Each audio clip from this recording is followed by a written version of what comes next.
If you look, come to think of it, well, I got to look at this myself.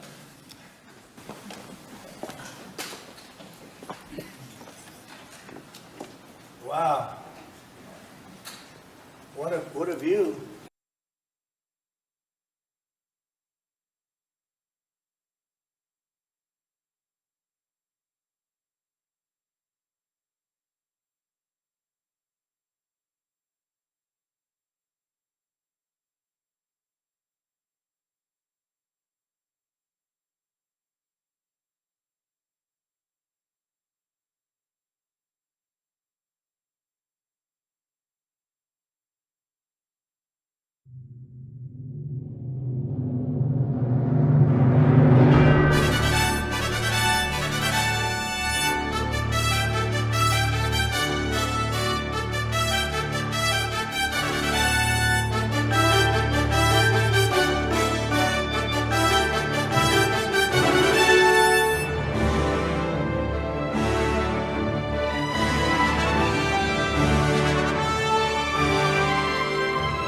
In a world of deceit, telling the truth is a revolutionary act. It's the David Knight Show.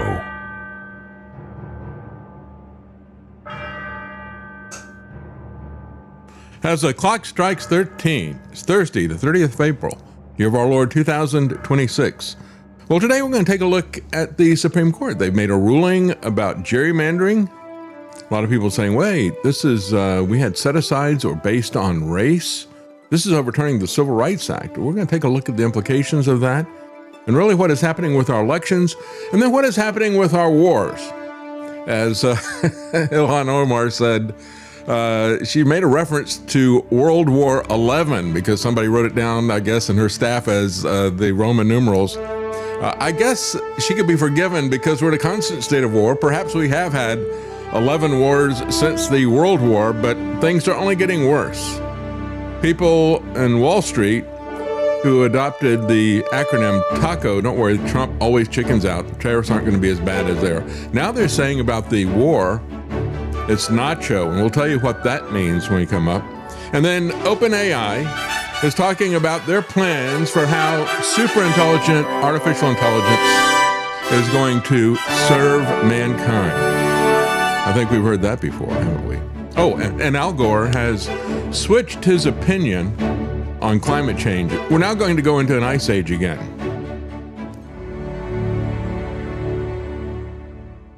Well, let's begin with the Supreme Court. And we have the Supreme Court, first of all, before this big decision about gerrymandering that negated parts of the Civil Rights Act, the set-asides for racial districting and that type of thing. First of all, the Supreme Court sided with a pro-life pregnancy centers that were being targeted by the New Jersey Attorney General. This is a guy who, in response to their previous Supreme Court decision saying, we're going to get the federal government out of this, overturning Roe v. Wade. This is a guy who, in response to that, back in 2022, he put out consumer warnings and alarms, telling people, don't go to these pregnancy crisis centers. Go to Planned Parenthood instead. And he has been joined at the hip with them. So much so that he was telling these different pregnancy centers that he was demanding and threatening them with contempt of court and other things like that, that they had to give him all kinds of information about their donor list.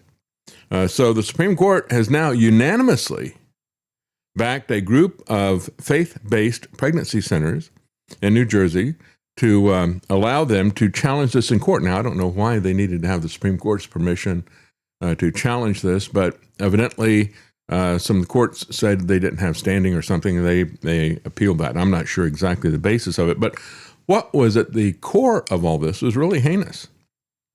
As I said before, there were 28 categories of documents being demanded by the New Jersey Attorney General, including records with donors' names, phone numbers, addresses, and places of employment. The sweeping subpoena did not explain why the Attorney General sought these records. It also warned twice that failure to comply may render the group liable for contempt of court and for other penalties. So the guy who did this, the Attorney General in New Jersey, a Democrat, of course, his name is Platkin. He's strongly pro-abortion. It issued the consumer alert that I mentioned before. After the reversal of Roe v. Wade in 2022, he denounced pregnancy centers. His office collaborated on the notice with Planned Parenthood, and he urged women to distrust pro-life centers. Go to the pro-death centers. That's where you really need to go. Just amazing. Karen worked as a volunteer for one of these pregnancy counseling places, and they're just trying to help people. They're not trying to kill anybody. But that's what Planned Parenthood is doing, killing for hire. And it truly is amazing what these people are doing. The Supreme Court said that Plotkin's subpoena caused an ongoing injury to the pregnancy center's First Amendment rights and sent the case back to the lower courts for further proceedings consistent with this opinion. So perhaps they lost in the New Jersey courts and they appealed to the Supreme Court. The Supreme Court does do that from time to time. They say, here's what we think about this unanimously. Maybe you should rethink this at the lower court level. So perhaps that's what's going on. An official demand for private donor information is enough to discourage reasonable individuals from associating with a group. It's enough to discourage groups from expressing dissident views, said Justice Neil Gorsuch. I would imagine they could apply that same logic to the 8647 charges that are out there as well. We'll talk about that later. But anyway, there was a brief that was filed by the GOP states, several of them, and filed a Friends of the Court brief. There was also Friend of the Court briefs filed by Democrats, and you had You had 18 Democrat state attorneys general, led by the Massachusetts Attorney General, Andrea Joy Campbell, backed New Jersey's efforts to intimidate. And so just think about that. That's what I say. When you look at the state elections, that is really crucial. Don't ignore the power of the states to be evil or to be a defender of what is right. The state elections and local elections really do matter a lot. The U.S. Conference of Catholic Bishops, the Arizona Legislature, and various other pro-life groups have supported the center who was appealing this and saying, we're not going to be forced to turn over all of our records to you, which then brings us to the Supreme Court decision that everyone is talking about, and that is the weakening of the Voting Rights Act. The Supreme Court says AP, this is their establishment media version of what happened. The Supreme Court on Wednesday hollowed out a landmark civil rights era law that had increased minority representation in Congress and elsewhere, striking down a majority black congressional district in Louisiana, opening the door for more redistricting across the country that could aid Republican efforts to control the House. And of course, in the wake of this, you had Marsha Blackburn, senator from North Carolina, not North Carolina, I lived there for so long, I think I still do, a senator from Tennessee, who's running for governor here in Tennessee. She immediately said, we need to make sure that there are no Democrat representatives from Tennessee. There's only one that is out of Memphis. And so we can see how this is going to be used. Here's my opinion about all this stuff. As a matter of fact, Memphis and Nashville are strongholds for Democrats, and they have a large proportion of black people who live in those cities as well. And what happened was that you had a Democrat representative from Nashville that was redistricted out of their district. He said, well, in spite of all the polls showing how popular he was against his opponent, he said, with the redistricting, we couldn't get around that. And that's the way it really does work, folks. Think about this in the broader terms, because this happens both ways for both parties. And I saw this happen in North Carolina. I've talked about this many times. In 2008, Obama carried North Carolina. But by the midterms, people didn't like what they saw. And so what happened was there was a backlash in North Carolina in 2010. All the elections went to Republicans, except for congressional races. It was the first time Republicans had had control of the state, House, and Senate since the Civil War, since Reconstruction, the very first time. And that was the backlash on it. However, in spite of this massive sea change of people going from Democrat to Republican in North Carolina, you had zero change in the congressional delegation. But 2010 was a census year. And so the new Republican majority redistricted after that. And then after that, the next election, you had a big change in the congressional makeup that shifted towards Republicans. Now, what's the lesson of that? Well, the lesson is that even though, when you look at the election in 2010, even though North Carolina was swinging heavily Republican, not a thing changed in congressional representation because of the Democrats' gerrymandering. And then when the Republicans did the gerrymandering, it went the other way. And the Democrats began suing over and over again. Probably ever since then, they've been suing about redistricting. I don't like gerrymandering. I don't like the government. I don't like a political party picking the voters for any reason, for race, for political affiliation, for any of these reasons. They do the same type of thing that they do to juries, where they rig the jury by jury selection. You have to understand the way that elections are corrupted is far deeper and earlier than electronic voting or voting by mail. Those are just additional cherries on the top of a massive pile of excrement, folks. When you look at what they actually do, they pick the voters with the gerrymandering, and they can make sure that their party gets elected. That ought to be a stop right there. To say, we're not going to do gerrymandering, we're not going to do it for race, we're not going to do it for anything else. Of course, they typically do it by party. But I feel that what they ought to do is, the only way you're going to shut down gerrymandering is to tell them you're going to draw contiguous geographical districts. You're not going to have these winding snakes that run down a road and hop from one side to the other, picking the people one by one, because they have the ability to do that with computers. And so you have to say you're just going to have these large geographical areas that are going to be numerically based. You're going to have about the same number of people in this district as we do over here, but you're going to be forbidden from looking at any characteristics of these people. You can't look at their race, their political party. You can't look at their religious affiliation, whatever information you can get, and they can get a lot of information, believe me. That's the whole purpose of geospatial intelligence. They've been working on that since the late 1990s. And now with artificial intelligence, they have the ability to go much deeper. So we've got to stop that. We've got to make it illegal for the people who are drawing up these congressional districts to look at anything other than a just gross head count. We're going to have about the same number of voters in each of these congressional districts. End of story. If you do anything else, you're going to be pawns in the hands of these two corrupt political parties that I despise. You should despise them as well. You should look at what both of these parties have done for the longest time and not want to have anything to do with them, and not give them the ability to determine who the voters are going to be in a district, who's going to get on the ballot. They control that very heavily. Who's going to get into the debates? I mean, if we can't select the candidates instead of them selecting the voters, if we don't have an open ballot, if we don't have open debates, what's the point of an election? That's the real bottom line here. So don't get caught up in the civil rights stuff and racial quotas and districts. They shouldn't know anything about you.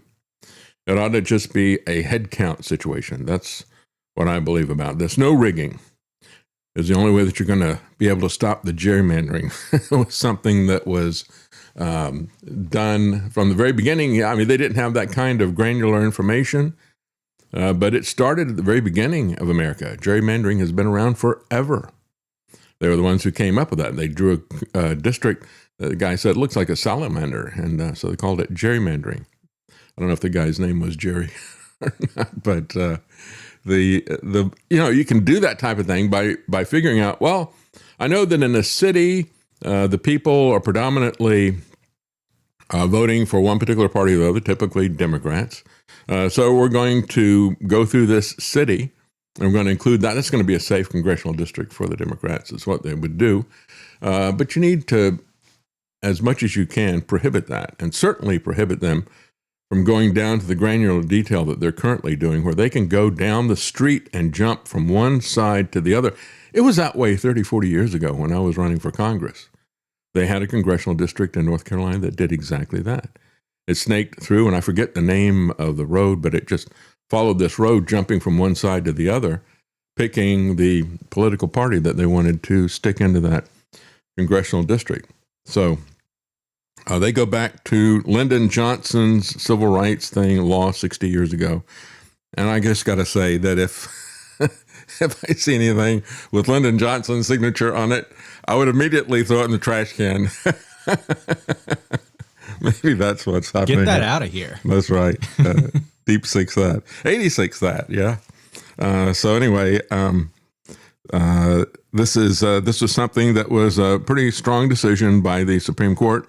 Kagan said the upshot of the decision is that states can, without legal consequence, systematically dilute minority citizens' voting power. Let me just say that the gerrymandering dilutes everybody's voting power. What the gerrymandering does is it empowers these political parties. And of course, they fight each other, but they're not about responding to us. We have absolutely nothing, no input into this. We can't pick the candidates. We can't see them debate each other. And they pick who the voters are going to be in a particular district. And you can't get around that, quite frankly. It's such a powerful thing that they do. Meanwhile, the response from Republicans in the White House says this is a complete and total victory for the American voters. Well, no, actually it isn't. Because there's still, as long as they're doing gerrymandering, as long as they've got the ability to look at various factors. I mean, the other thing they can do is they can play games with, not just with race, they can look at your income and other things like that and make assumptions about that. So it is a sordid business, this divvying up by race, said John Roberts. Well, the reality is that they're divvying up this by political party. That's what's really happening. The political parties have assumed and usurped a lot of powers that they should never have. So that gets us back to Marsha Blackburn. And this is what it looks like. And this is what it's going to look like. The opposite of this is what it's going to look like in Democrat states. You think this is only going to go one way? If you're caught up in this partisan nonsense, again, the founders of this country wanted to have nothing to do with political parties, partisan clubs, and all the rest of the stuff that everybody wants to identify with. It was anathema to them. She said she's calling for a special legislative session to eliminate all Democrat House seats in Tennessee. Well, that shouldn't be her decision. And it shouldn't be the politicians' decision. Again, that tells you right there they don't want elections, right? We're going to decide how many the other party is going to have. And you see this happening everywhere. It's happening in Texas. It's happening in Florida. It's happening in California on the other side. And you've got some Democrat states that are doing this as well. And as a part of this, that's why I talked about the Memphis representative, Stephen Cohen. He is the only one out of the congressional delegation from Tennessee. They have 8 Republicans and 1 Democrat. That's 1 Democrat too many, she says. Well, I would not necessarily disagree with that. I would just disagree with her methods, which I think are really important. I think the means that you do is more important than the end in most cases. The end never justifies the means, and I think this is the wrong way to go about this. They want to double down now on gerrymandering. And so we're going to take a quick break. And hold on before we do that. We've got many comments, and of course, there's something very special happening today. It is my dad's birthday. And so we say, happy birthday, David Knight. And we have many birthday wishes, which we're going to get to now. Exactly. You got to have a little fanfare now and then. North American House Hippo is now a monthly supporter on Rumble. Thank you very much. High Boost says, happy birthday, David. Wally Walrus, happy birthday, DK. And he says that twice. Steichen, 420, happy birthday, David. Steve Evs, oh gosh, happy birthday, David. Kuda Bing, happy birthday, David. I'm Marty. Thank you very much for the tip. That's very generous. He says, happy birthday, David. Have a fire extinguisher on cake standby, just in case. Handy, happy birthday. I actually did that, I think, when I turned 50. We tried to get 50 candles on the cake. Couldn't get them all lit before one side burned down into the cake. You got to blow hard and blow fast. Yeah. Well, I'm blowhard. Yeah, that is. Thought it could work. Be My Valentine says, happy birthday, David. North American House Hippo. He says, and thank you very much for that tip. He says, I had previously mentioned the robot dragons where I work and their applicability to police robot technology, but at least they couldn't fly or breathe fire. Well, now they can fly. The fire coming soon, I suppose. And he works down in Orlando. I'm not sure which one of the parks they're doing that at. Maybe they're doing that. Oh, is it Universal's got a Harry Potter thing? Maybe that's where that's happening. Could be. But yeah, it's going to get kind of crazy real fast at these parks, I think, as the robot technology goes up. Of course, we've always had, do we still have that anymore? Do I still have the Olaf dying on the road? Yeah, we got this. While we're talking about robotic technology at the various parks, take a look at this. This is Olaf, the snowman, and they've actually created a little robotic snowman. But, of course, these are early days, and Olaf is on the bleeding edge of technology. There he is, talking to people, waving his stick arms, and and his nose falls off and all the rest of this. So, yeah, that's hopefully that won't happen to the flying dragons. I imagine they're much larger, and it'd be more consequential if they crash to the ground. IRS Machine Gun, thank you very much for the tip. And he says, happy birthday. Stealth Patriot, happy birthday, David, and prayers for good health. And Defy Tyrant 1776 from Kick, happy birthday, DK. ML to you and your family. Not sure what ML is. Much love? Much love. That makes sense. I'm guessing. Well, thank you for that, and thank you for the prayers. And by the way, I've got this piece of paper here to remind me, I've forgotten for the last couple of days to mention it on the show, but a longtime supporter of the show, Dave and Anne-Marie, Dave is having surgery scheduled for tomorrow. And I won't go into the details of it, but it is a very serious surgery. And he says, by God's healing hand, I'll be coming home. And so I would just like to ask you to pray for David and for Anne-Marie, and that this would go well, that they would be at peace, and that God would give them a peace, and that God would be their healer. You know, we go to these physicians, and they treat us. We need to understand that it is God that heals us. We should always look to God for that. And so that is our prayer for David, and also peace for Anne-Marie. Peace for David as well, as he's looking at this surgery. So sorry to hear that. But David, when you return home, let us know, okay? Let us know how that went.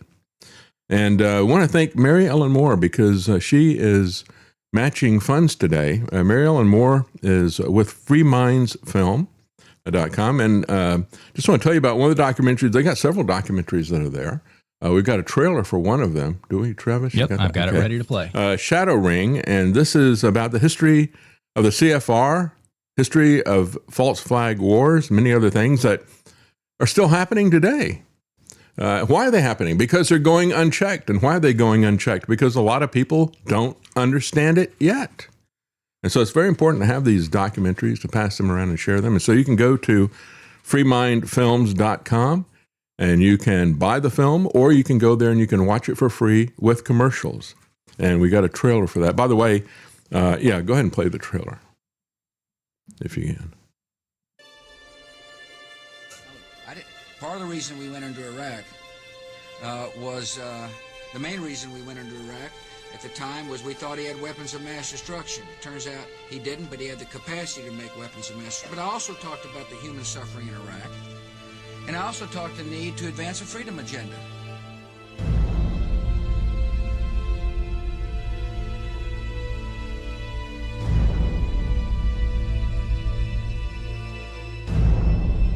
To have any people being paid by the CIA who are contributing to the National News Services, AP and UPI. Well, again, I think we're getting into the kind of detail, Mr. Chairman, that I'd prefer to handle in executive session. The event seems to be something other than what it truly is. They're playing chess while we're not even playing checkers yet. Either you are with us or you are with the terrorists. You're now hitting critical mass. And he says you won the 2004 election. Because if you listen to most media, a conspiracy theorist or conspiracies are all urban legends. I think that we have noticed over the years that some of the events that led up to war were not accidental. Vital need was the information available in Washington from the intercepted dispatches, which told when and where Japan would probably strike. Could we have been lied to about everything?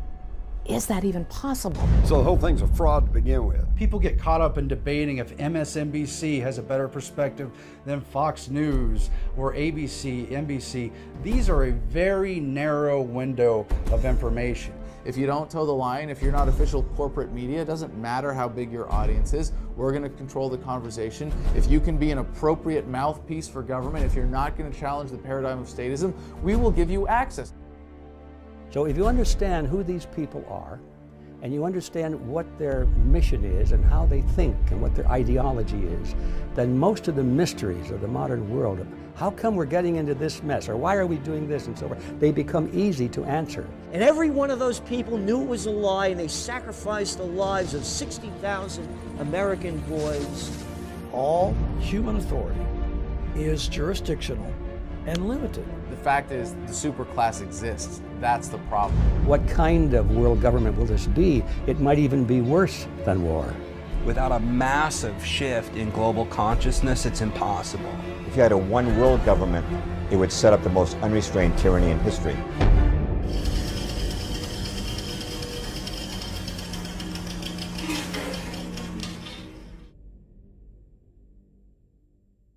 That's right. You have a one world government and the most unrestrained tyranny in history. That is what we're looking at, folks. We're right on the cusp of that. People need to understand where this is coming from. And of course, ultimately, the power that is behind all this, the greatest conspiracy, is satanic. And we have to understand that that is the foundational thing. So we should not be surprised when we see the satanic child ritual abuse, the pedophiles and all the rest of this stuff. This is what these people are. And as you look at the push for psychedelics and other things like that, true pharmakeia, true sorcery that's out there, and you look at the reinvention, in my opinion, of the Tower of Babel, that's basically the way these people see artificial intelligence. They're going to become like God. That's the age-old lie from the Garden of Eden, and that's the same lie that we saw, the pride, the hubris of the Tower of Babel. And, quite frankly, when you look at artificial intelligence, it really has provided kind of a debabbilizer, which is what Scott Adams talked about. Was it Doug Adams? Doug Adams talked about in Hitchhiker's Guide to the Galaxy. You don't even need to put a fish in your ear. It just debabbilizes everything. Again, we're at the point. What if you want to put a fish in your ear? Why would you want to hear what these people on the other side of the world have to say about it? But of course, that's where we are right now. But where we are right now is at the point where we're going to take a quick break, and we will be right back, folks, after this quick break.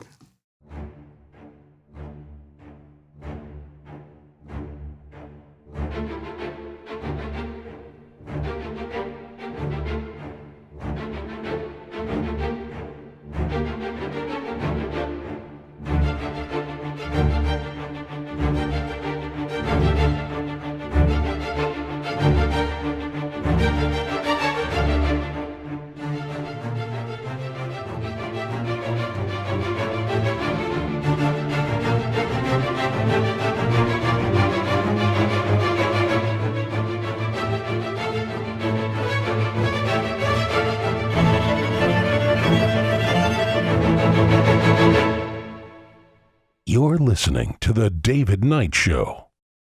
Hear news now at apsradionews.com or get the APS Radio app and never miss another story. Welcome back, folks. Sorry to cut you off, but we have more comments and tips. G-Talent60, thank you very much. You're taking the breath. Exactly. Happy birthday, David, from G-Talent60. Thank you very much. Thank you. Yes. Thank you. Owen61, thank you very much, says, happy birthday, David. And Wally Walrus, thank you. He says, double up. Well, thank you all very much. Thank you very much. And I want to thank Ryan for that clock that he got us. We thought, where should we put it? And we thought, well, we don't have a background at all for Travis. And so Travis set up the video camera there. And that's going to be our background in there. Thank you so much, Ryan. I really do appreciate that. For the love of the road, you'll see him in various formats that are there. But thank you so much for that. Let's talk about the war. Of course, Trump is now telling his aides to prepare for an extended blockade of Iran.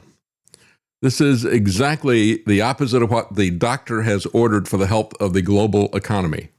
An extended blockade is not good for anybody. It's not even good for Trump. He's going to wind up killing the Republican Party, and so perhaps that's the purpose.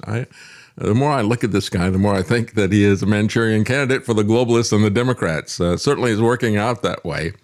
And so much so that Wall Street has a new acronym instead of a taco. They're now talking about nachos. And this is nacho economy right here that we're seeing.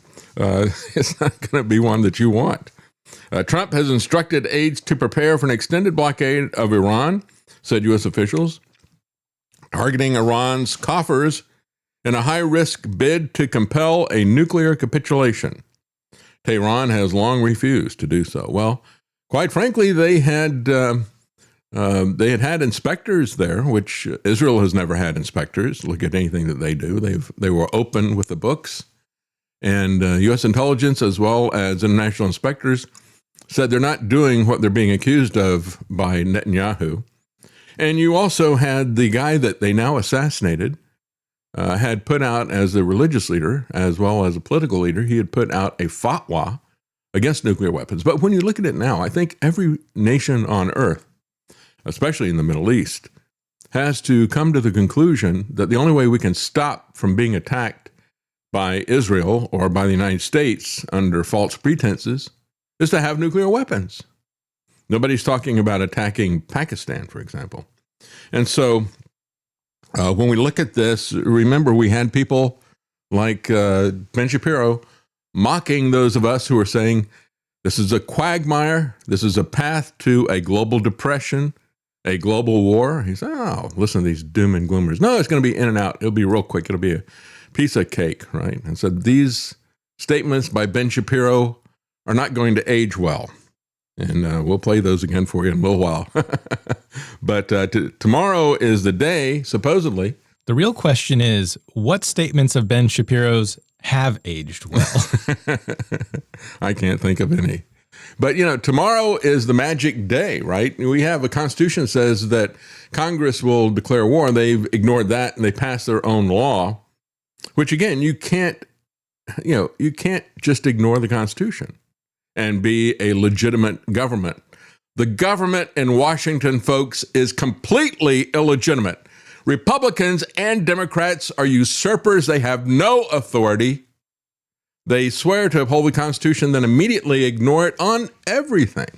You even had Speaker of the House, the squeaker that's in the House, Mike Johnson, saying, we can't have search warrants. Can you imagine how long that would take if we encumbered law enforcement? Yes, I can imagine encumbering law enforcement. I can imagine that's what exactly needs to be done. But the utter contempt that the Speaker of the House has for this is just jarring if you look at it. And so tomorrow, so they ignore the Constitution and the fact that Congress needs to declare war. And they passed a War Powers Act that says that the president can go to war without Congress. But he can only do so for 60 days unless they agree to it. Well, guess what? Day 60 is tomorrow. They're not really even talking about it. And the mainstream media is not really talking about it either. I've only seen, as I look around, I only see one article that is talking about this impending deadline that is happening tomorrow. Of course, they're going to find some way to just rubber stamp it or to move on or to ignore it. I mean, if they can ignore the Constitution, can't they ignore their own law that they created? I guess they can. Who's going to stop him? Trump is not planning on stopping. I mean, he knows tomorrow is day 60. He's not worried about any of this stuff. He's planning to extend this blockade, this Trump embargo. The Trump embargo is going to be much worse than the OPEC embargo. I said this from day one. It involved a much bigger blockage than ever happened with OPEC. And because of the war that is there, and because of the constant antagonizing of Iran, And that's exactly what is happening. Iran says, don't attack our oil facilities or we will attack everybody else's oil facilities. So what do? They attack Iran's oil facilities because Israel wants the entire region destroyed like Gaza so they can take it. In recent meetings, including a Monday discussion in the Situation Room, Trump opted to continue squeezing Iran's economy. Well, just understand that you're also squeezing the global economy. You're also squeezing the pocketbooks of Americans, and the Trump administration doesn't care about either one of those. If they can destroy Iran's economy, they're more than happy to destroy the global economy. They're more than happy to destroy your household budget. If they can do that, that means absolutely nothing to them. So Wall Street is looking at this, and they came up with the acronym TACO, Trump always chickens out. That was about the tariffs, and that was meant to assuage people's concerns. The stock market was getting rocked from one direction to the other as Trump would put on tariffs and take them off, then put them on and take them off, ramp them up over 100%, then drop them again.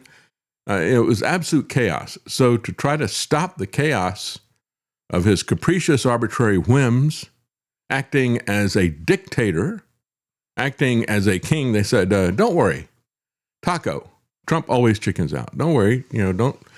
In other words, ignore this guy.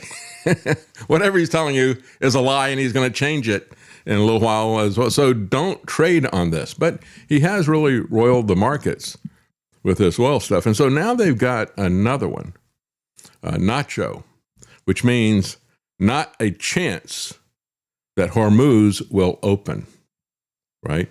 And that's the bottom line. He's going to keep this thing blocked one way or the other. And of course, Mark Levin was very proud of the fact, I know when he told him to do a blockade. So it's like, yeah, okay, let's give Mark Levin the credit he deserves. It's just like Trump bragging about the vaccine. I'm the father of the vaccine. I created that thing. It's like, okay, all those deaths are on your head then. And when we look at Mark Levin, the global depression, the deaths that are coming from this, that's all going to be on his head as well.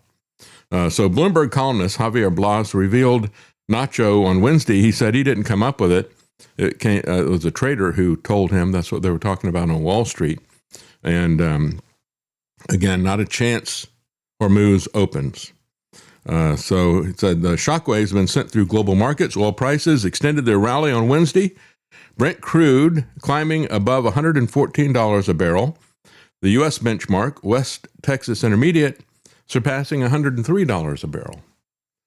When all this began, Iran said, you're going to see oil at $200 a barrel. And now you got some financial analysts and banks saying, yeah, we could see oil at $200 a barrel.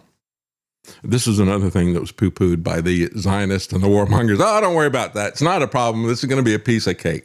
What they meant was it's not a problem for them. They have an unlimited amount of money to play with. That's right. Don't worry about it. We'll be fine. That's right. Well, I wasn't really concerned about you in the first place, bud. That's right. Gasoline prices have surged by 40% in just 2 months because of what Trump has done. In 2025, Wall Street coined the code TACO to try to keep the market cool. But now they're looking at this and they're saying, well, this guy is completely out of his mind. Trump is threatening steep tariffs. The markets plunge, and days later, he backs off in a way that prompts a rebound. That was what TACO was about. However, with the Hormuz impasse, it's very different.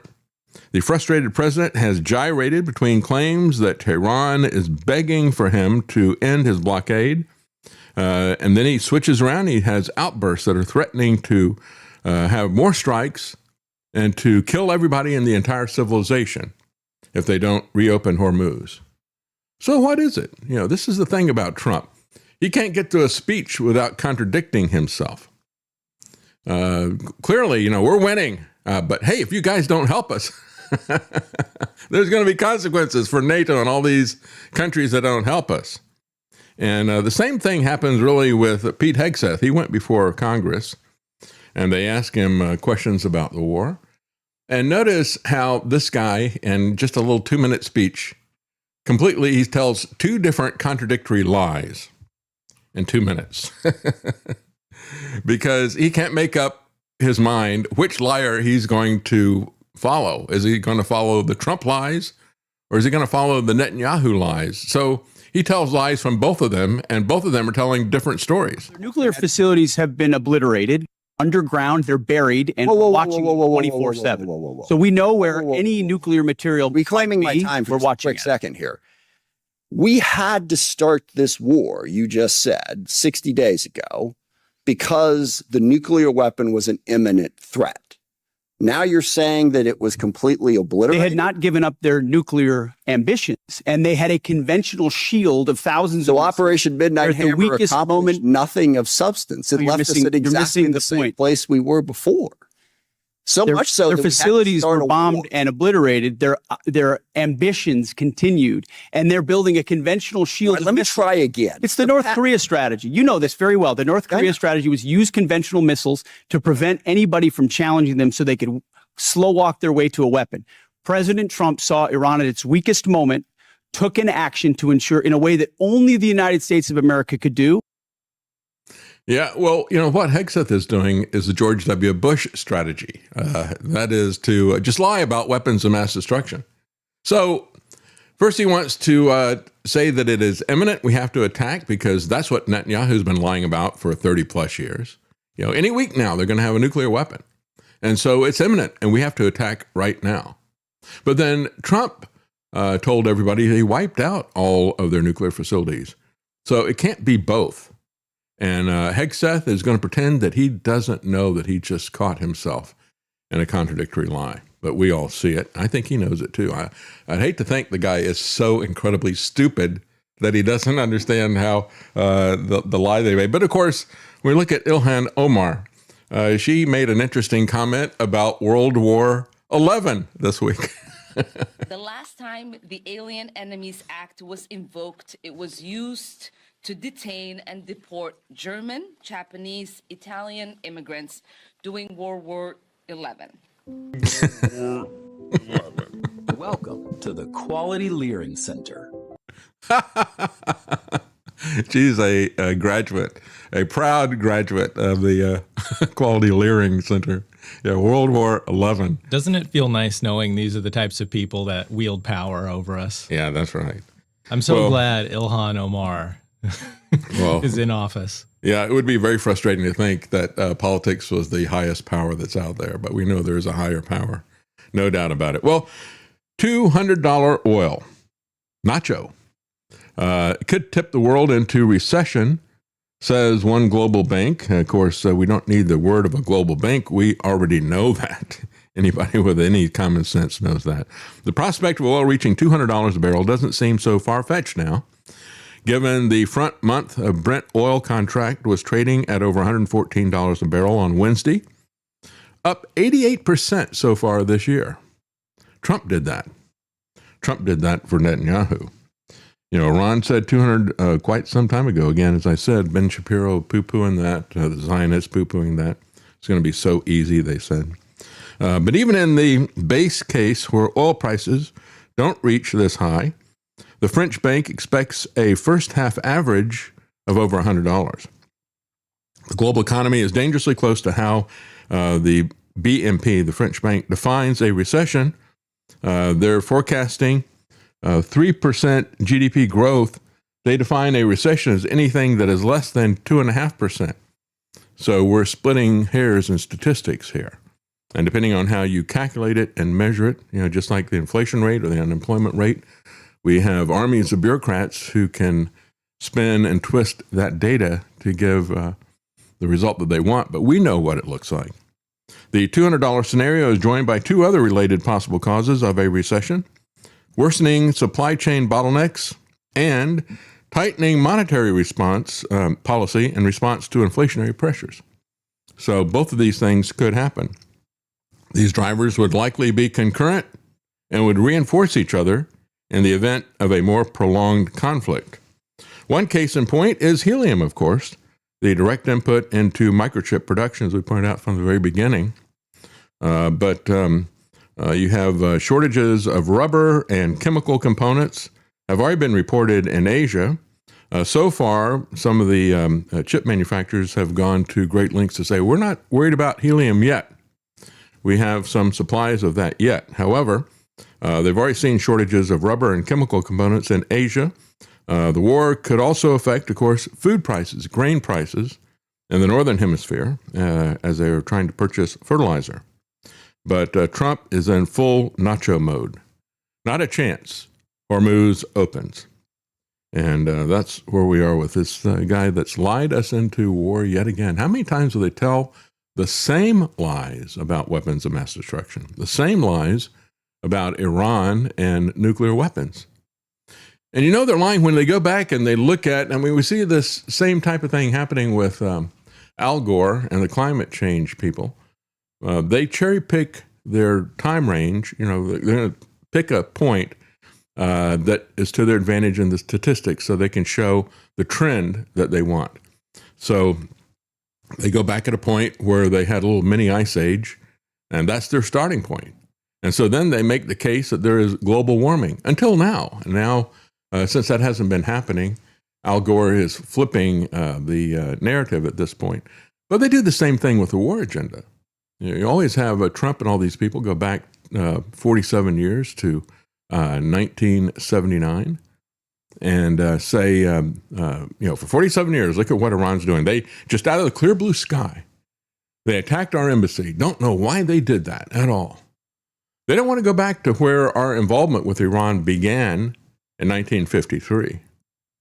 And so we've had 73 years of America bringing in tyranny, a police state, a surveillance state, a king, all the rest of the stuff, overthrowing their elections, doing a coup.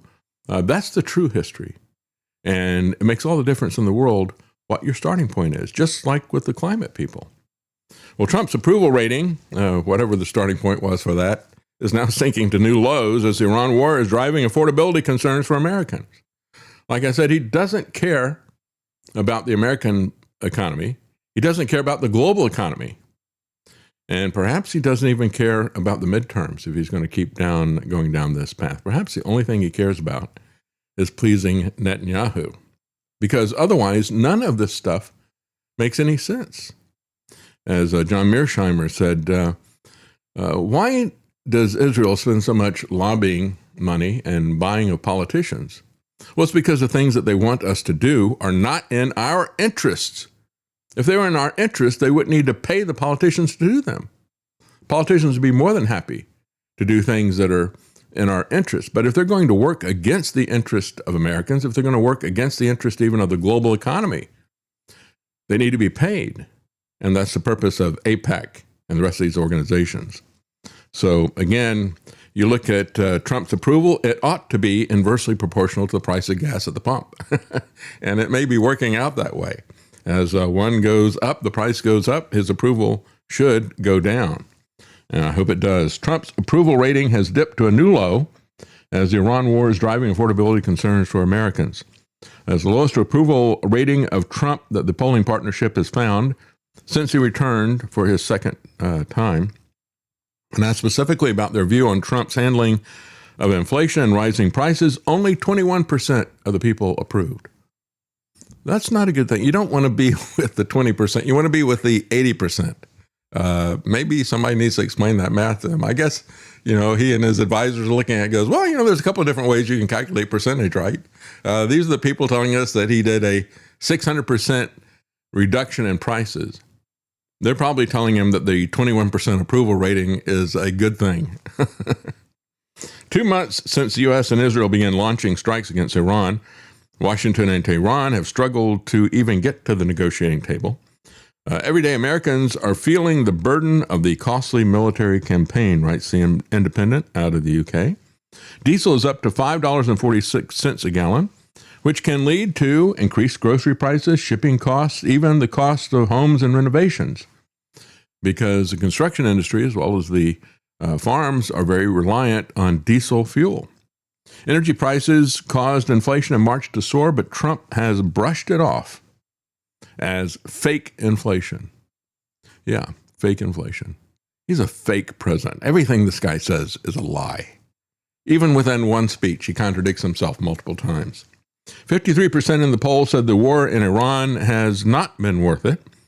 Trump has insisted that Iran poses an imminent threat to Americans. Again, Weren't you bragging about completely annihilating their nuclear weapons? And their nuclear weapons were not a threat to us. They didn't have any way to deliver that. So now, you've got everybody who has nuclear ambitions. The global energy order is breaking down. There's an accelerating shift from oil market structured around economic efficiency toward an oil market that is shaped by politics and conflict. Is that really what we want? Yeah, I mean, that's what Trump did with tariffs in general, right? He moved from with tariffs, he moved from an economy that was centered around economic efficiency to one that was going to be determined by politics and, of course, by conflict, as he threatened and went to war with everybody verbally and economically. Trump despises markets. He despises free markets. He despises free trade.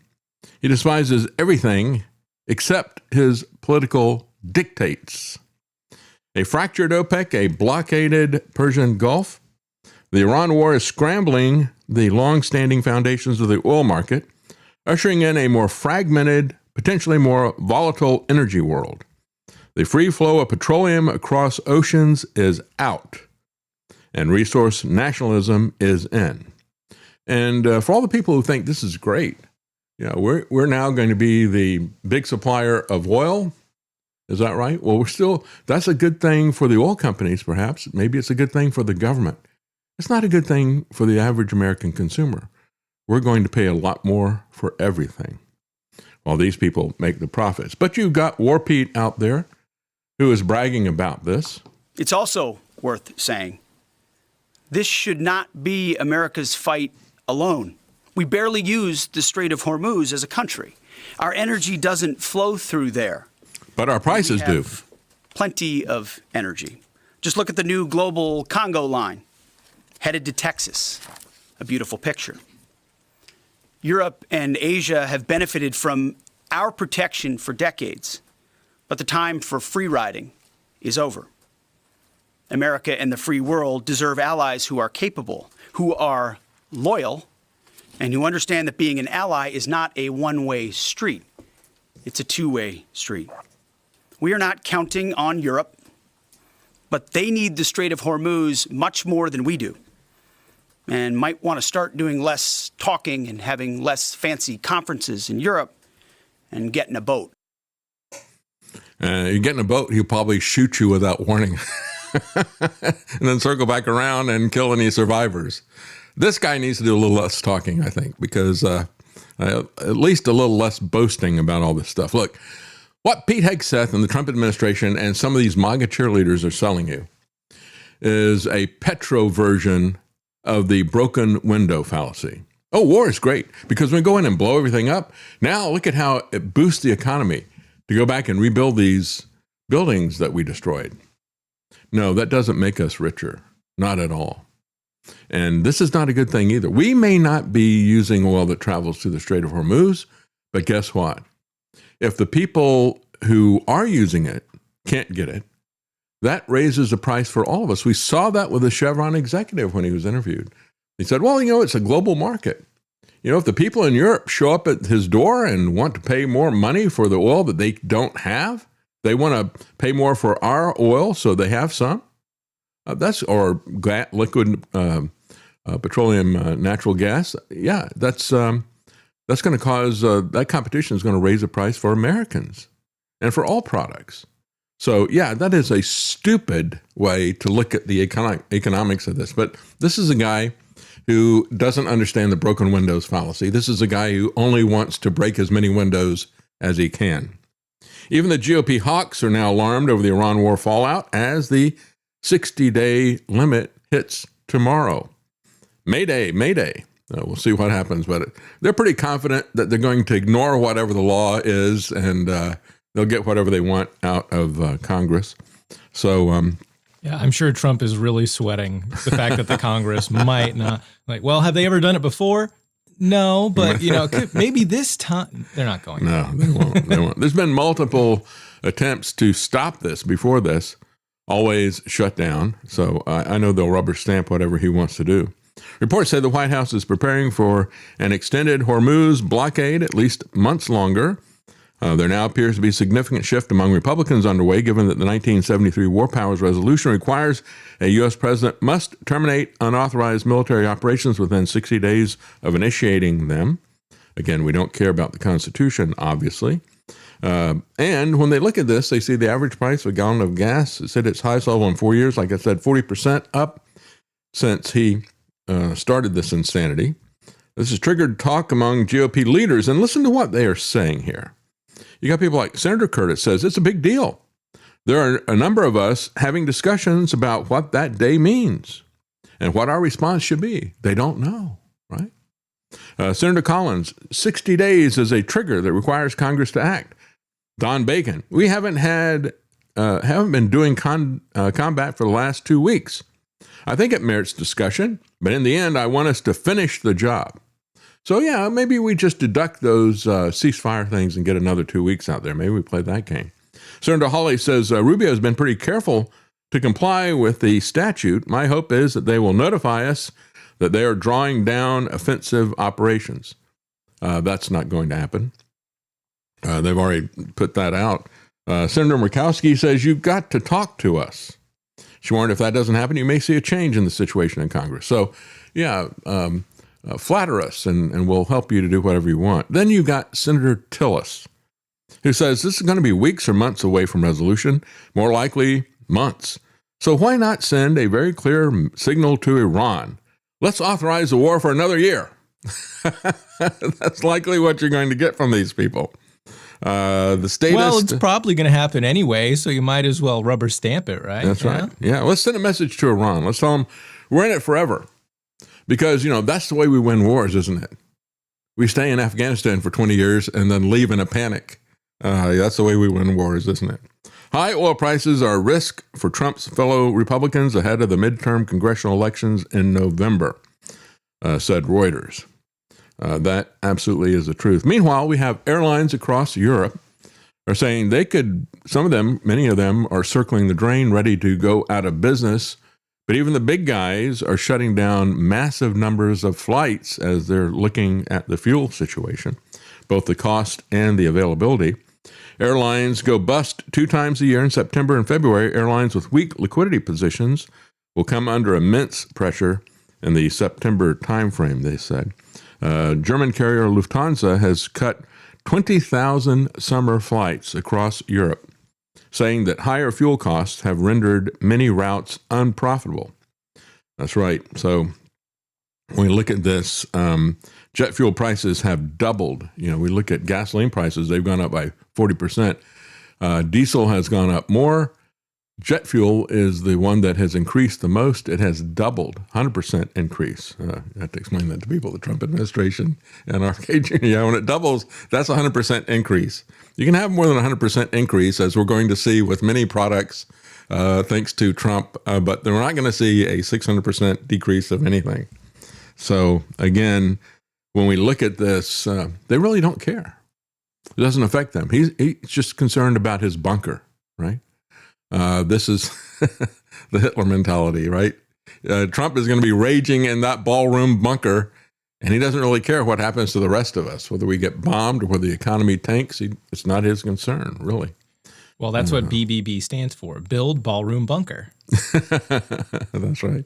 And then build back better after they've destroyed everything in the world. Well, we're going to take a break, and when we come back, we're going to talk about some other issues in the news, and I want to get to what is happening with OpenAI and their plans of global domination. We just had a trial that began between Elon Musk and Sam Altman at OpenAI, because remember, Musk was at OpenAI, and the whole purpose, as the name sounds, was they wanted to make this open source and things like that, and it was supposed to be a nonprofit.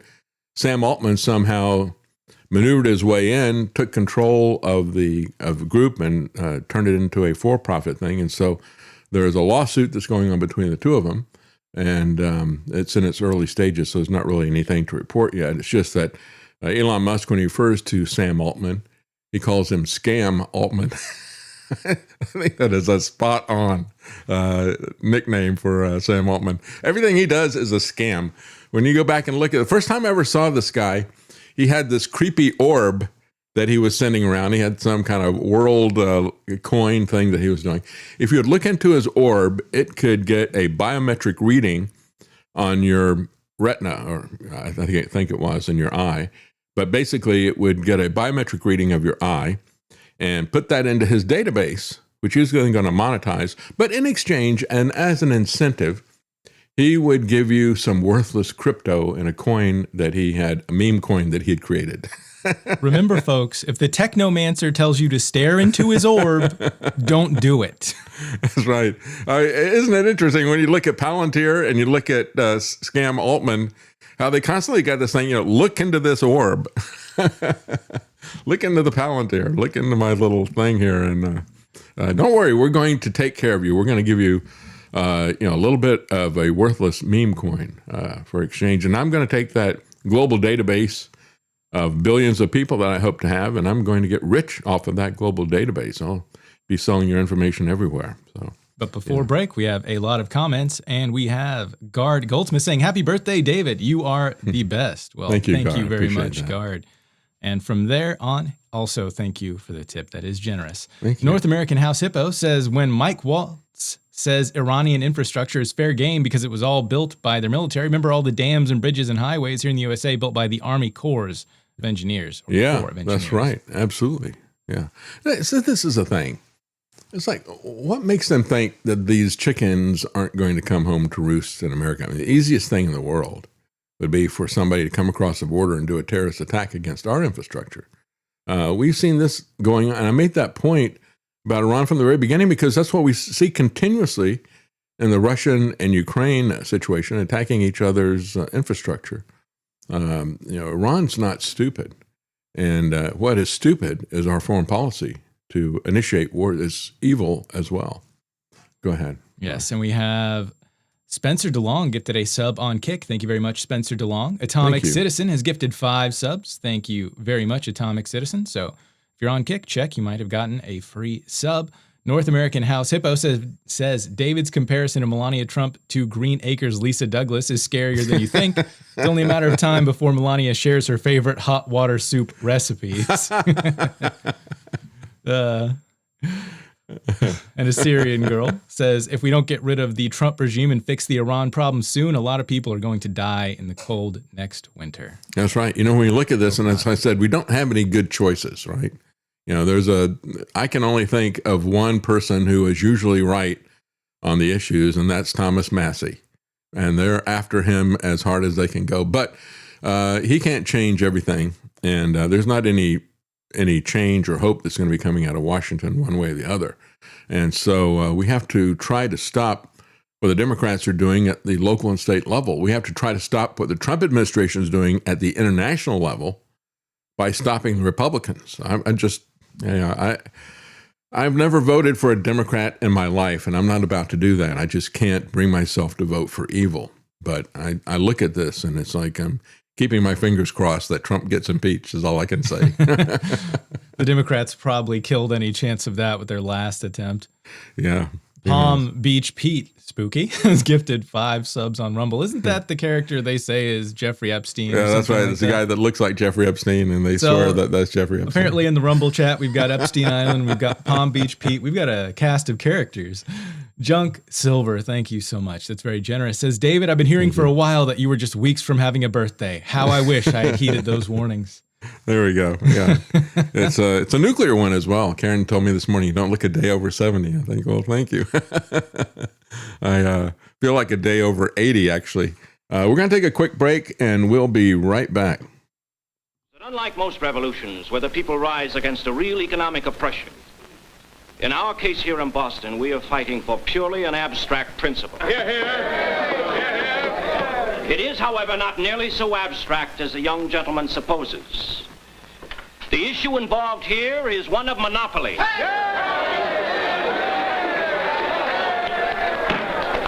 Today, the British government will monopolize the sale of tea in our country. Tomorrow, it will be something else.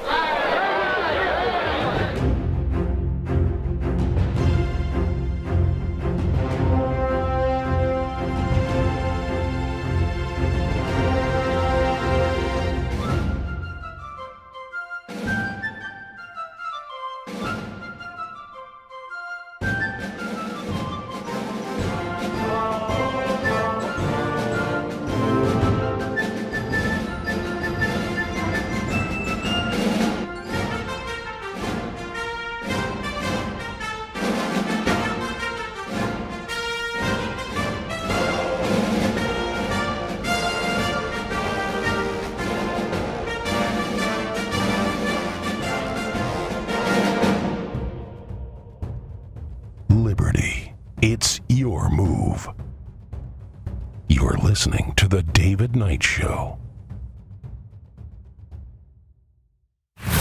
If you like the Eagles, On a dark desert highway, the Cars, and Huey Lewis in the News, they say the heart of rock and roll is still beating. you'll love the Classic Hits channel at APS Radio. Download our app or listen now at apsradio.com.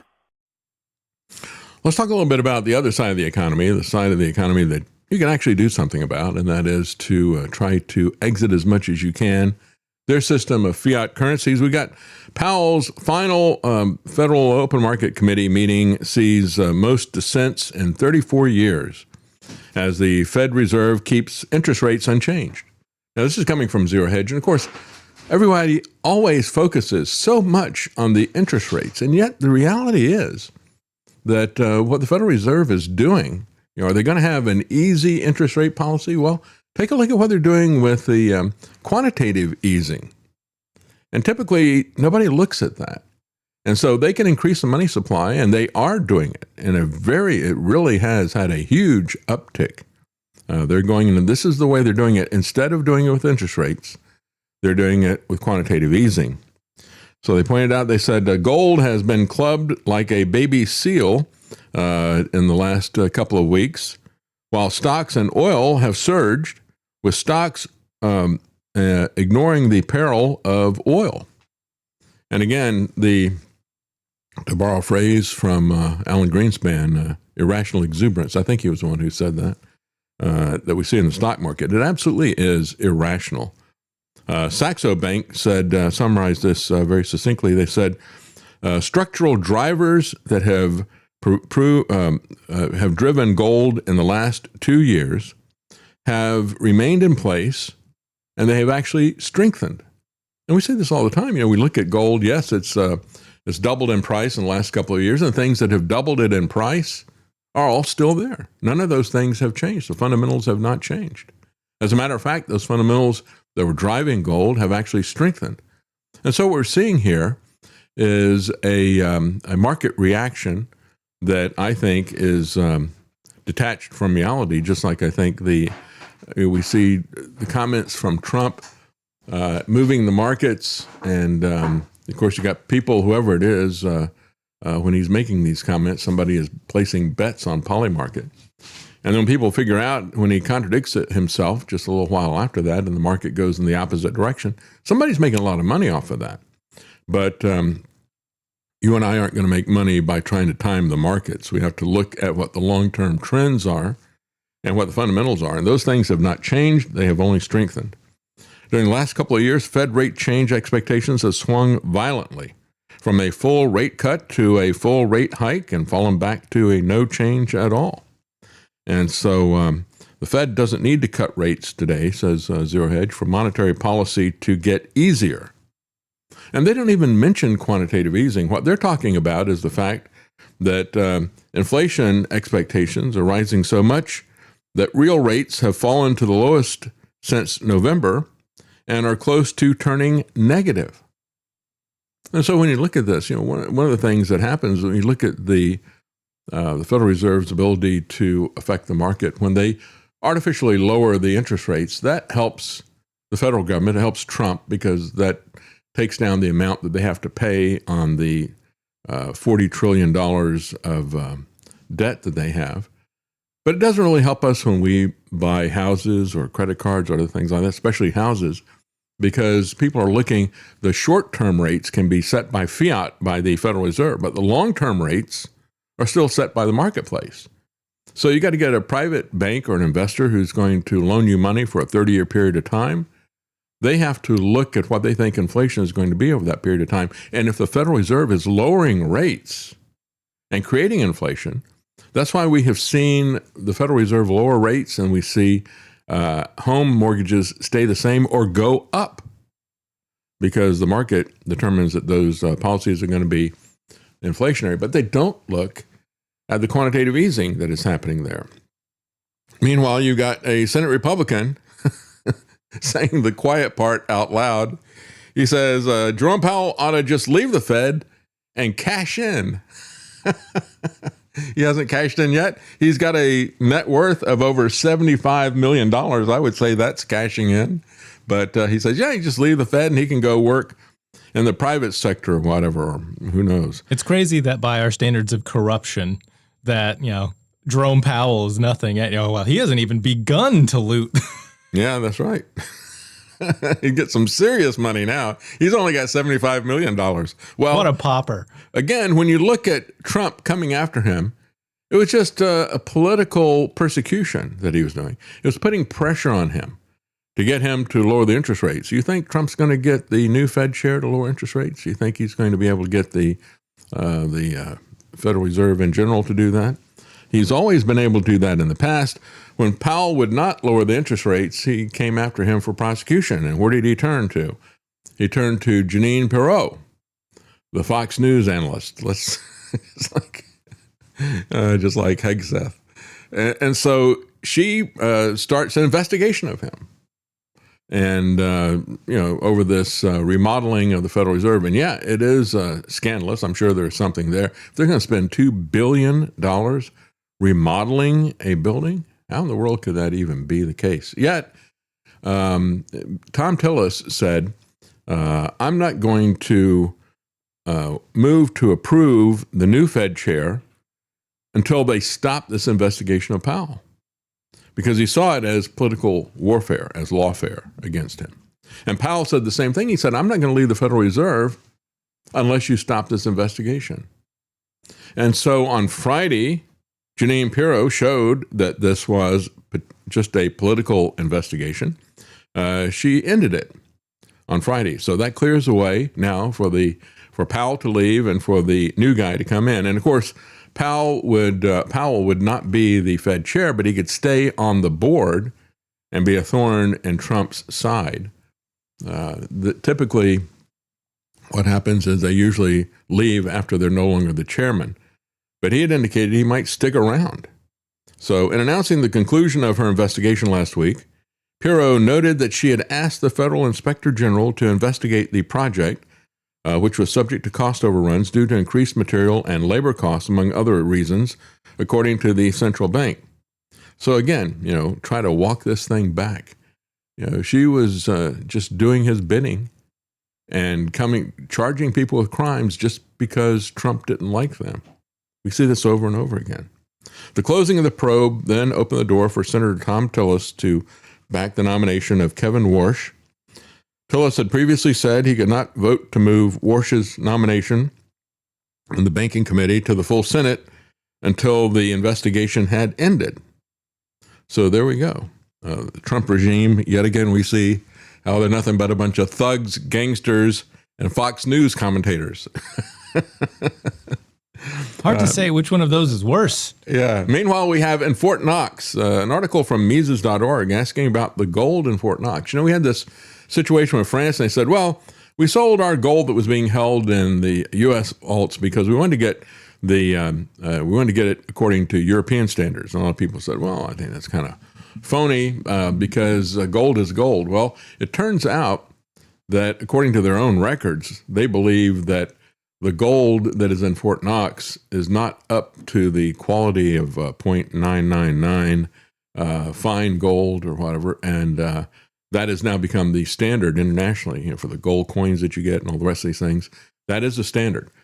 But because they had confiscated gold, it really kind of goes back to the history of the Federal Reserve and FDR confiscating gold.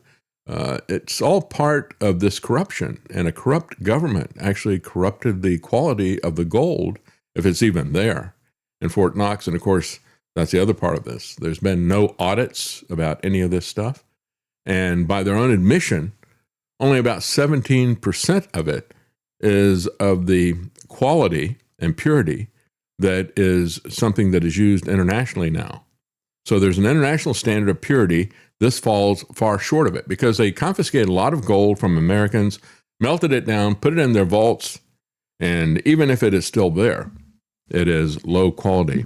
So the French central bank This gold is so low quality, it's only fit to be turned into sneakers. So don't worry, guys. I'm sure the next round of Trump sneakers will be hitting the shelves soon. Well, they can use it for the ballroom or for some more statues of Trump. They can plate all the toilets in the ballroom gold. That'll be great. That's right. Well, you never know how many statues Trump is going to need to have of himself. And so that might be the way that they use this stuff. America's gold is valued at $42 per ounce by statute. It's more than 100 times that in reality by the marketplace.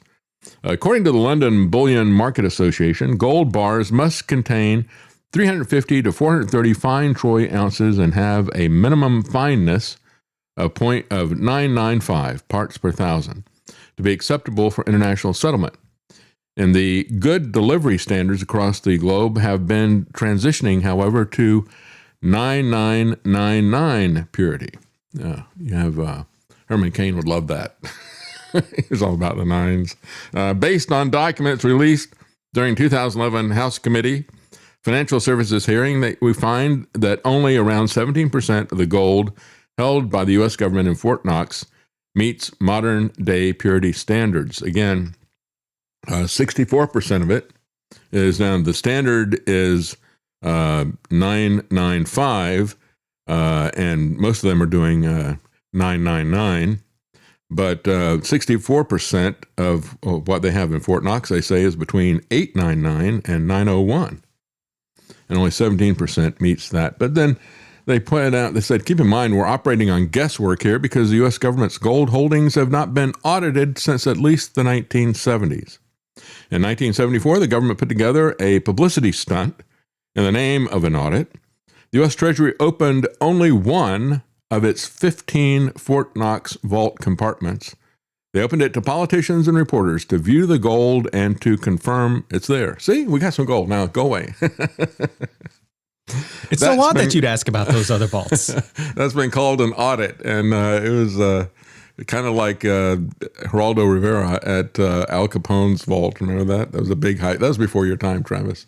I know the story. Yeah, you do. Yeah. I guess it's become a meme now with everybody. It was so funny. There's this big thing. We found a vault that belonged to Al Capone. Who knows what's in it? And they hyped that thing for weeks. And then they have the big reveal on live TV. And guess what's in it? Nothing. That's kind of like what's going to happen. The real question is how anyone thought there would be something. Surely he had companions, that worked for him or something that knew the vault was there, or at minimum someone in the government got to his assets and snuck off with them. At least the IRS got it right. So none of the bars that were looked at, they just opened the thing and look at it. See, there's gold. It looks like gold, doesn't it? None of the bars that are passed around have ever been matched to a serial number. None of them have been assayed. None of them have been tested for purity. And they haven't even verified how many they've got in their holdings. Following the 1974 publicity stunt, the U.S. Treasury says it conducted a multi-year process of opening and inventorying vault compartments and affixing new tamper-evident seals to the doors of each compartment upon completion. However, these so-called audits failed to meet the basic transparency or accounting standards. Some reports have gone missing. There's no record of comprehensive assaying and weighing or transactional history that is available to the public. Furthermore, there's evidence that seals on vault compartments have been broken over the years. Bars have been moved for unknown reasons. Seals have been reaffixed without fresh auditing. So maybe that's what he meant by time to cash in and check out. Just stop by the vault on your way and grab some of this stuff. I know it's not up to the international standards, but it'll do in a pinch, right? Just step on in, take a few bars on your way out of the Treasury, I suppose. Don't you remember at the very beginning of the Trump regime when you had Trump and Musk were floating the stuff around saying, yeah, we're going to go audit Fort Knox? They just play people. It's a game, everything they say. So how'd the U.S. end up holding so much of this? As they point out, the unconstitutional confiscation by FDR, once they got this gold, they just melted it down. And back in that day, what was traveling around was not high purity. So generally the coins that they were getting were about 90% pure.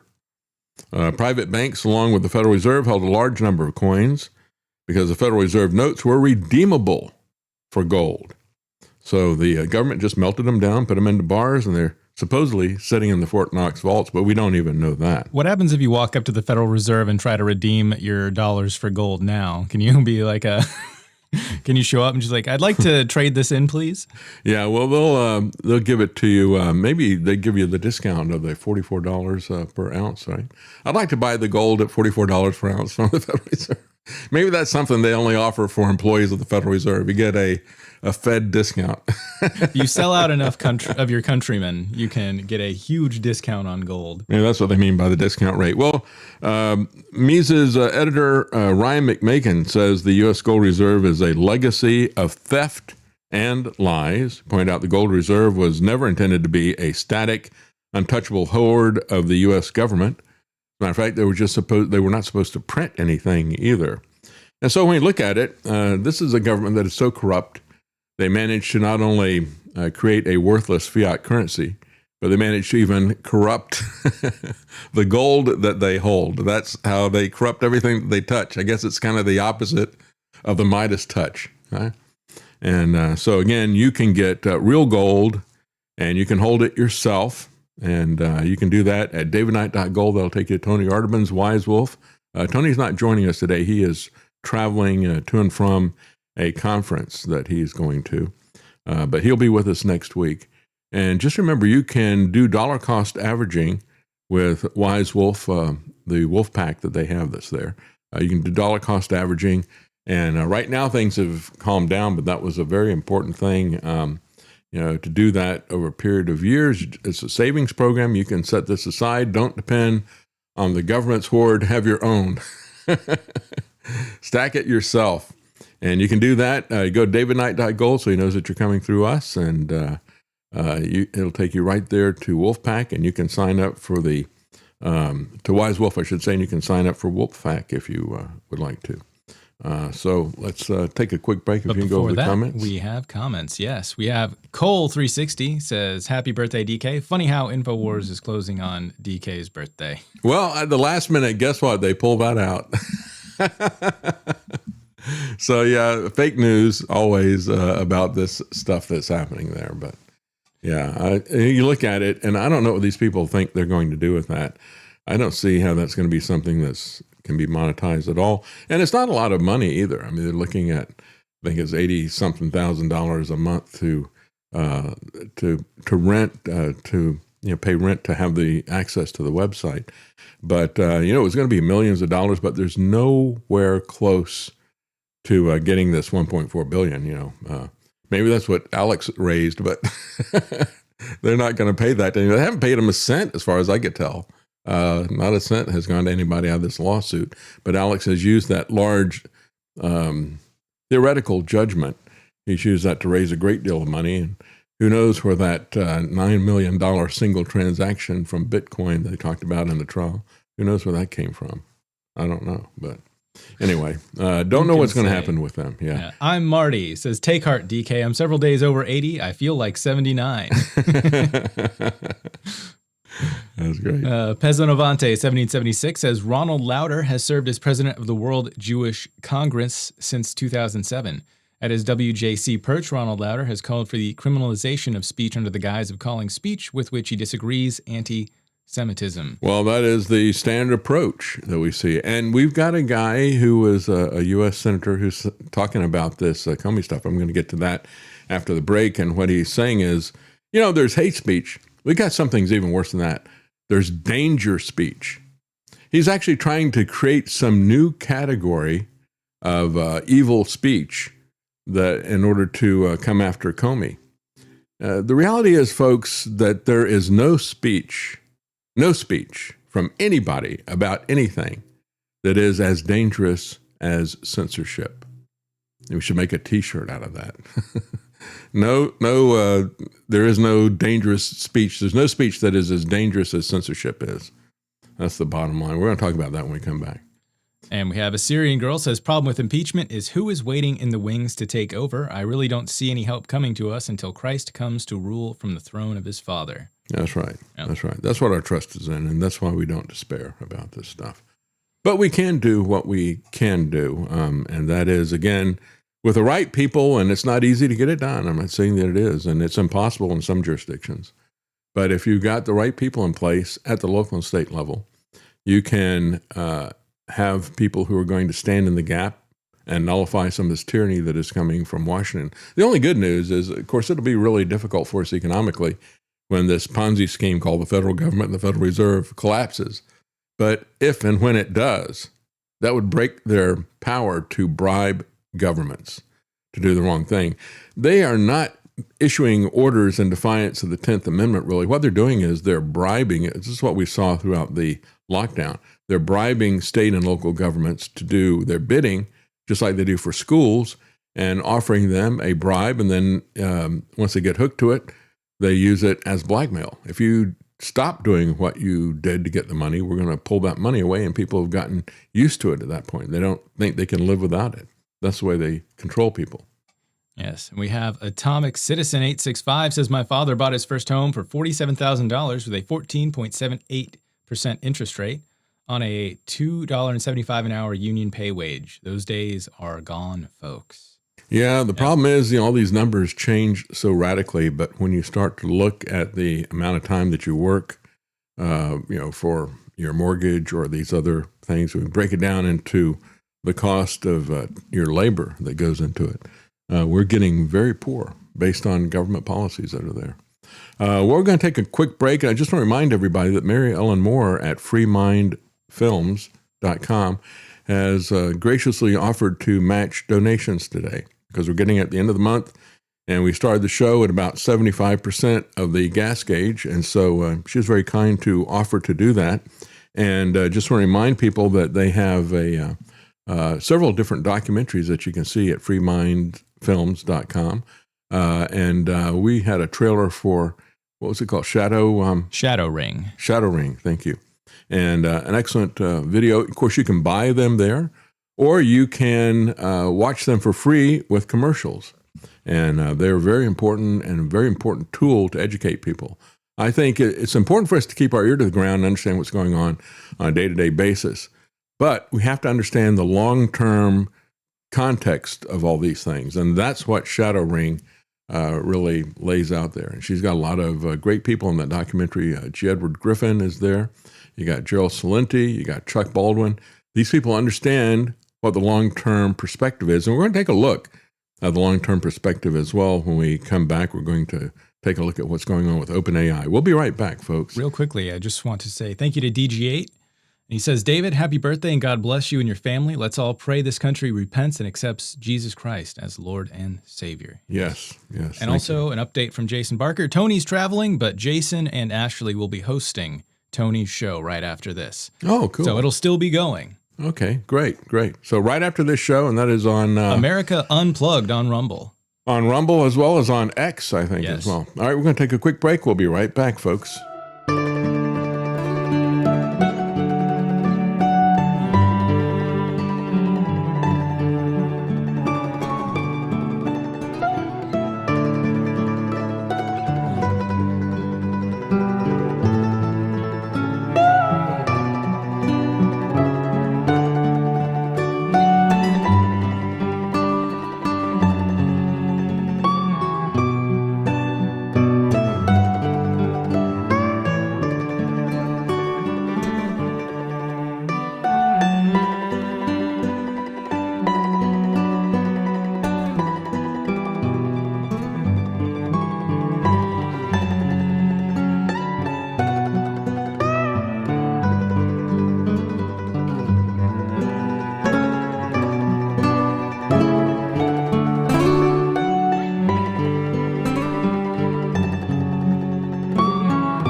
You're listening to The David Knight Show.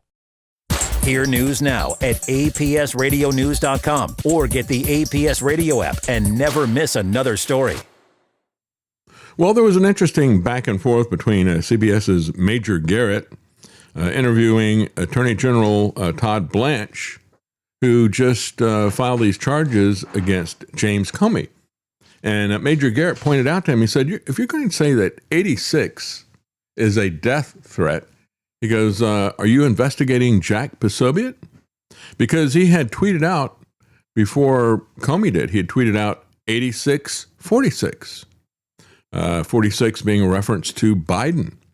And why is that not a crime? Why are you not investigating that? You see, this is the reality that the MAGA people, and again, Todd Blanche just ignores, it's not at all the same thing. It's exactly the same thing. It's exactly the same thing. And these cheerleaders like Jack Posobiec, I remember when Trump was criticizing Canada and he was selling the lie that all this fentanyl was coming through Canada. Everybody knew that was a lie. But Jack Posobiec goes up to the American-Canadian border, this quiet little town, and he goes, look at this. There's no guards. There's no guard dogs. There's no fences. There's nothing here. And it's like, yeah, you want to turn this place into a police state? That's what your rhetoric is trying to do. And that's what this double standard is doing. There's no absolute standard here. Yet again, this is a double standard. If it's my party, you can do whatever you want. If you're with the other guys, we're going to punish you. The Democrats are bad enough along those lines, and we saw that happening for the last 4 years. Rather than changing that, rather than trying to move to reform things, Trump has doubled down on this. So anyway, he points out Jack Posobiec put out the 86-46. And he said, and he didn't take it down. Comey took it down. And the bottom line, as I pointed out yesterday, if you go to all the online dictionaries, slang dictionaries, urban dictionaries, and all the rest of the stuff, Merriam-Webster as well, they all say 86 means to get rid of something, to take it off the menu. It goes back to the restaurants, the early 20th century. Walter Winchell talked about it. And it doesn't mean to kill somebody. It doesn't imply violence. What it means is getting rid of. And we need to get rid of Trump. And we are free to say that. Or just tell everybody that we live in a police state. Just go ahead and make the statement. Say the quiet part out loud. We see it happening. There's no question about it. So, again, he said, but his response was, well, we did a long investigation. We looked into this for a very, very long time. So it's like, so what did you find that changed the definition of 86? Did you investigate any dictionaries? No. And so, was anybody besides Kristi Noem stupid enough to say that this was a death threat? Just like she was stupid enough to accuse people of things that everybody could see they didn't do and what was happening in Minnesota. She and Trump were the only ones who were saying stuff like this. She and Trump are the only ones who were pushing that out there. But as I said before, we got a House Republican, Dan Muser from Pennsylvania. He says there's something that we call dangerous speech. Well, I think our government, when it starts drawing lines, when it uses even the term hate speech, I think that's dangerous. But he says, no, this is worse than hate speech. He says, he criticized James Comey. He said, you have to understand that there's something called dangerous speak. You know, I can't find that in the dictionary. I can't find that in the Constitution either. I don't think there's any speech that is dangerous. I think the great danger is censorship. He says it's worse than hate speech. Well, all of these things are subjective, aren't they? And that's the problem with hate crimes. They're totally subjective. And we can see how they've been used to push a political agenda that ought to be categorically rejected. And yet you've got Republicans. You would expect something like this coming from a Democrat.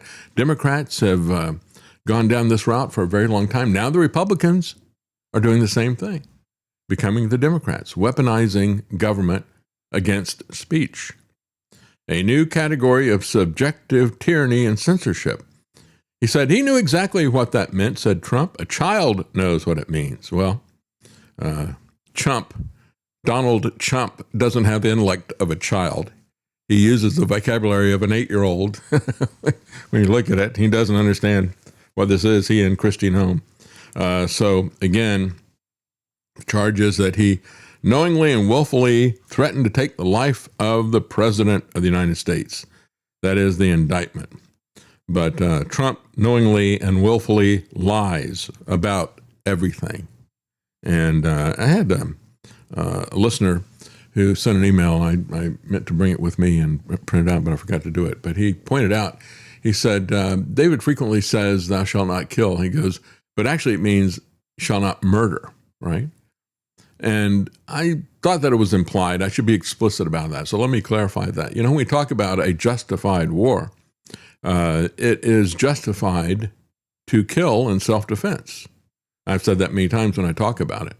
But murder is something that is totally unjustified, an act of aggression and the ending of a life. And killing is something that God has delegated to government to do. They do not bear the sword in vain. I support, in principle, capital punishment, but in practice, I don't trust our government to do a fair trial. And so under some very rare circumstances, I guess if there's a lot of witnesses, a preponderance of evidence, I would support a death penalty because I'm not opposed to it in principle. But that is a situation of the government killing when somebody else has murdered. And so there's a distinction with that. But I thought that was implied with my broader discussion about when a war is justified and when it is not.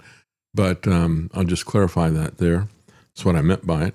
Pam Bondi, meanwhile, is hit with contempt charges after illegally defying the Epstein subpoena. And so again, will anyone who talks about Trump's long history of public debauchery with Jeffrey Epstein, will we now be guilty of dangerous speech? Because if people don't like Trump, they might do something, right? Well, it is what it is. People who, in many cases, unjustly came after him. He's not going to push reform, but he wants to get even. And he's going to come after James Comey, but he's going to protect the Epstein elite because he's one of them.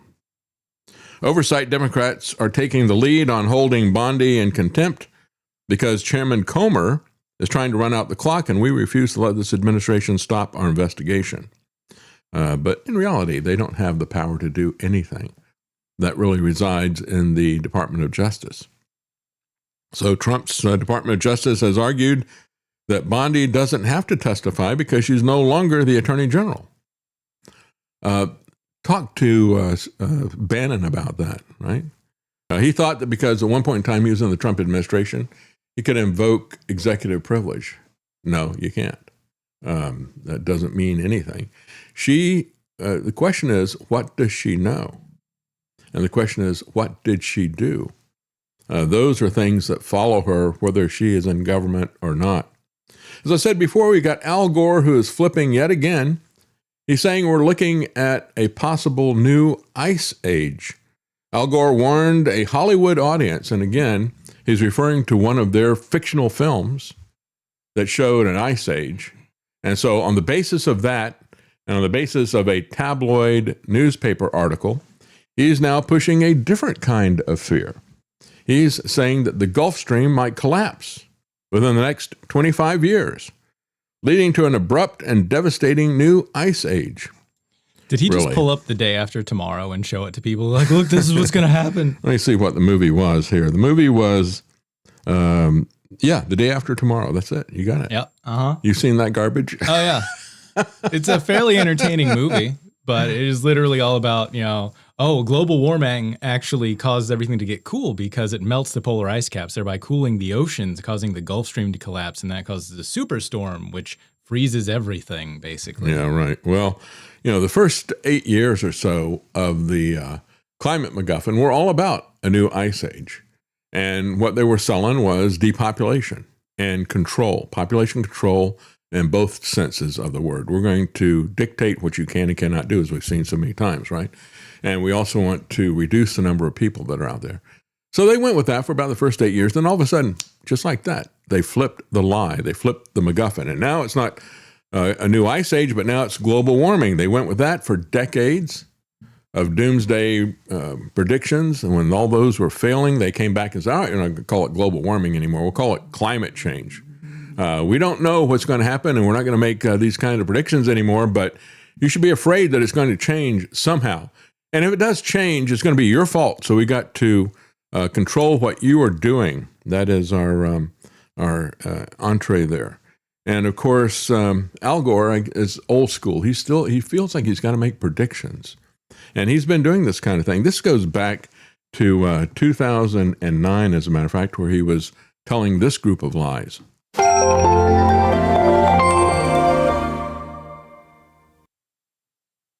December 14th, 2009. It's hard to capture the astonishment that the experts in the science of ice felt when they saw this minimum in 2005, which meant that the amount of ice that had melted, it's been roughly the size of the continental United States, minus an area roughly the size of Arizona. Nothing against Arizona.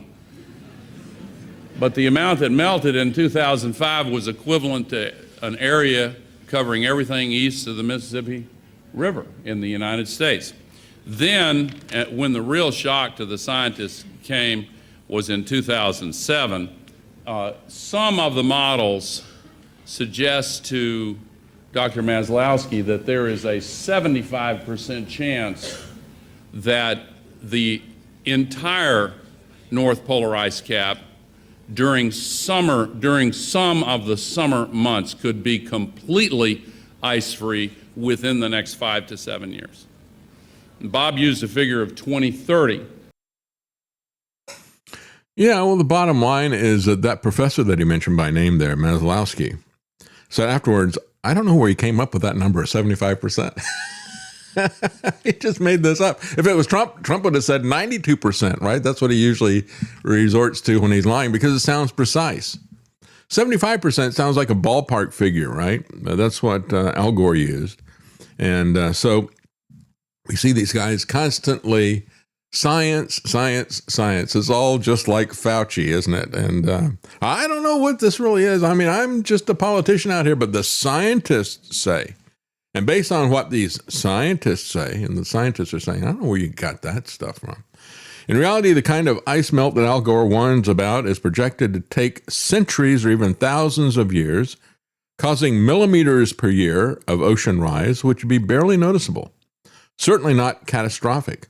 It's interesting, though, that Gore has jumped on the idea of a new ice age. I think his superpower is putting people to sleep. I nearly fell asleep when I looked at the original clip. I cut that minute out of it, but it was difficult to get through. He is one of the most boring speakers I've ever seen anywhere. So I guess people look at it and it's like, well, he's mentioning scientists out here, and this is really boring. And he throws out a couple of numbers, so it must be real, I guess. I don't know. That's the plan. They just get you lulled into this sort of dreamlike state, and you just start accepting everything Al Gore has to say. Just like, oh, okay. That's right. Sure, yeah, Al Gore, whatever you say. Well, as this article from Zero Hedge points out, global warming science relies on rigged data window, the temperature history that only goes back to the 1880s.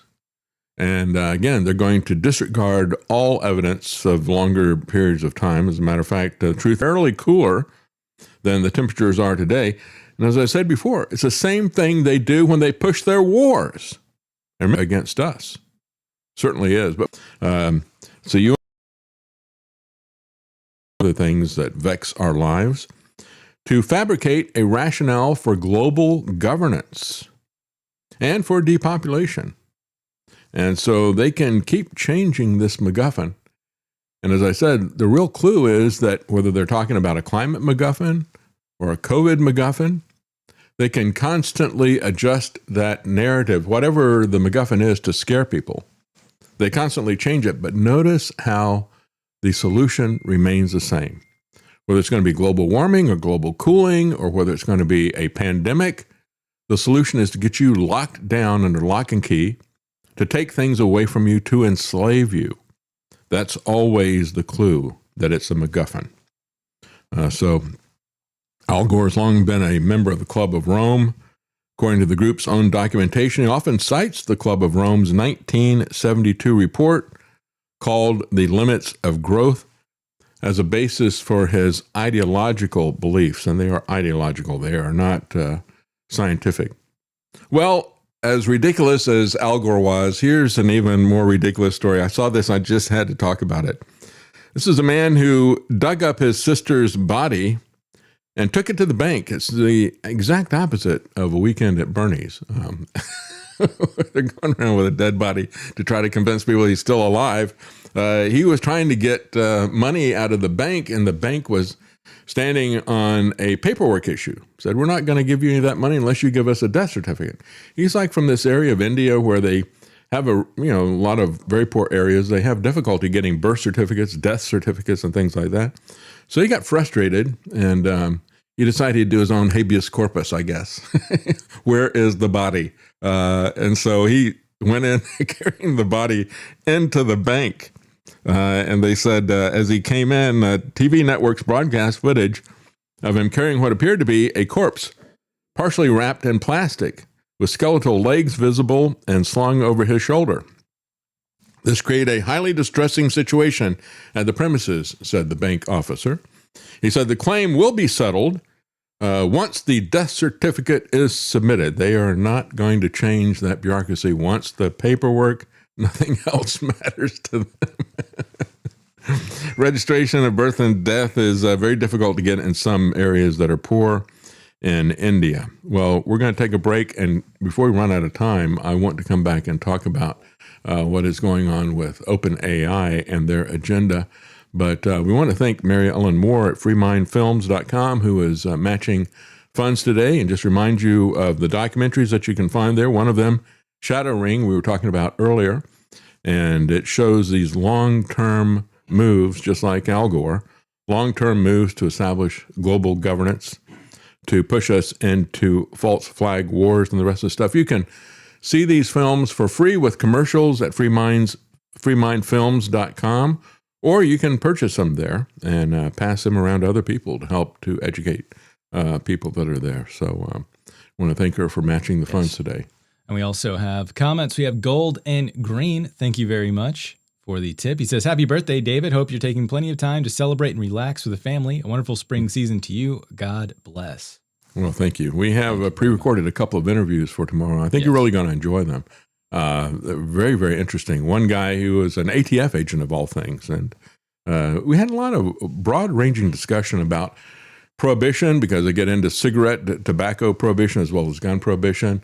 There was some stuff in there about civil asset forfeiture.